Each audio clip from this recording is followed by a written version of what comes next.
It is Larry Sharp, Sharpway Radio, WYSL, Rochester, New York. So happy that you are joining me for the little chunk of the afternoon.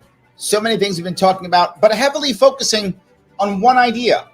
The idea of bringing people back to New York State to enjoy the glory of this state, both the city and upstate, hopefully both, building up our small businesses, rebuilding our communities, and getting people to not only want to stay here, but also to come back. I'm going to grab a couple of calls if I could. The first one I'm going to grab is the man himself, Michael Voss. How are you, sir? Hey, Larry. It's always good to be with you on a Tuesday. Loving the show. Thank you. What's going on? I think we missed something here. One of the key things, illegal aliens. Tourists are being denied hotel rooms. They're being pushed aside on the streets because of illegal aliens that are now clogging our streets, that are in our hotels. And it's not just New York, which is 10% of the GDP of the nation every year. Right. So it's a big deal.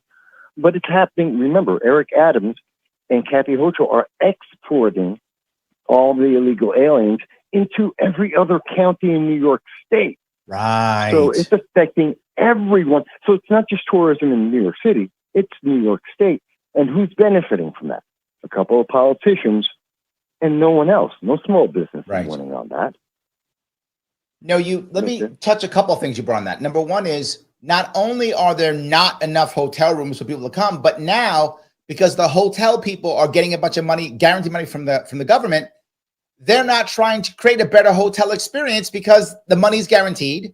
And third, any hotel rooms that are available are now higher priced because they're not desperate for the cash because the market isn't working because the government's throwing money at them. I think it's hit more than what you said. You were right. I should have gone further, but now I've gone further than you.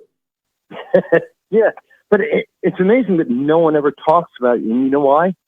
Because Kathy Hochul and Eric Adams are on the, quote, right side of history, the right side of the politics. And we're told, well, you're just a bad guy because you don't want to take care of illegal aliens. Well, one, they're criminals. Two, I didn't ask them to be here. And three, they're hurting more people than we're helping by having them here. Well, let me touch a couple things. Sadly, I think maybe you didn't ask and some people didn't, but New York Cityans, they did ask for them. So we actually did ask for them as a government, we did. As individuals, many of us didn't. But as a government, we did. And the problem is we don't have a way of handling them that doesn't hurt others. And that's even worse. So I think you're right. Mike, I want to say thanks so much for calling.